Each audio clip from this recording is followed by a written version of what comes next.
තැන් කිහිපයක ආයුධ කිහිපයක් පත්තු වීමට නියමිතයි. තැන් කිහිපයක ආයුධ කිහිපයක් පත්තු වීමට නියමිතව තියෙනවා. තැන් කිහිපයක ආයුධ කිහිපයක් පත්තු වීමට නියමිතව තියෙනවා.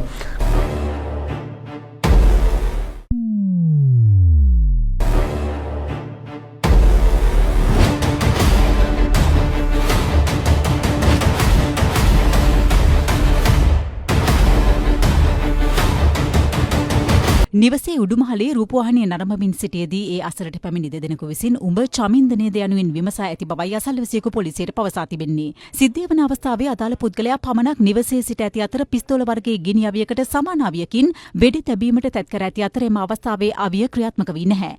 අදාළ නිවසියා එක් වෙඩික්කරුවෙකුට පාපහරක් එල්ල කර ඇති අතර අනෙක් සැකකරු නිවසියාගේ හිසට අසල තිබූ පුටුවකින් පහර දී ඇති බවයි පැවසෙන්නේ. මේ හේතුවෙන් ඔහුට සුළු තුවාල සිදුව ඇති අතර අදාළ නිවසියා පහර කෑමෙන් මිදී අසල නිවසකට ගොස් සැඟව ඇති අතර සැකකරුවන් දෙදෙනා එම නිවසටද පැමිණ දොරට තට්ටු කර පලා ගොස් තිබෙනවා. සැකකරුවන් ස්කූටි වර්ගයේ යතුරුපැදියකින් පැමිණ ඇති අතර දෙදෙනාම ආරක්ෂිත හිස්වසුම් හා මුඛ ආවරණ පැළඳී සිට ඇති බවට අනාවරණ වී තිබෙනවා.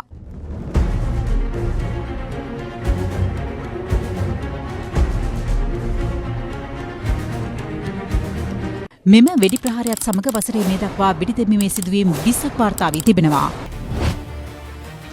දෙවුන්දර නිවසකට වෙඩි ප්‍රහාරයක්. දෙවුන්දර ගන්දර ප්‍රදේශයේ නිවසකට වෙඩි ප්‍රහාරයක් මෙලෙස එල්ල වී තිබෙනවා.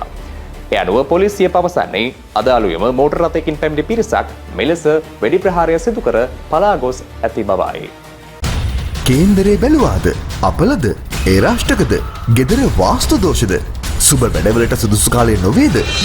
එහෙත් ඔබ පැරදී නැත. අවශ්‍ය වන්නේ හැරවුමක් පමණි. කතරගම සහ කඩවර දෙවියන්ගේ ආශිර්වාදයෙන් දින නියම කර සියලුම හඳහන් දෝෂ සහ වාස්තු දෝෂ සඳහා නිවැරදි විසඳුම්. ප්‍රවීණ ජ්‍යොතිර්වේදී වික්‍රම ආරච්චි වෙද මහතා හෝමාගම. කතා කරන්න 0777 328 350.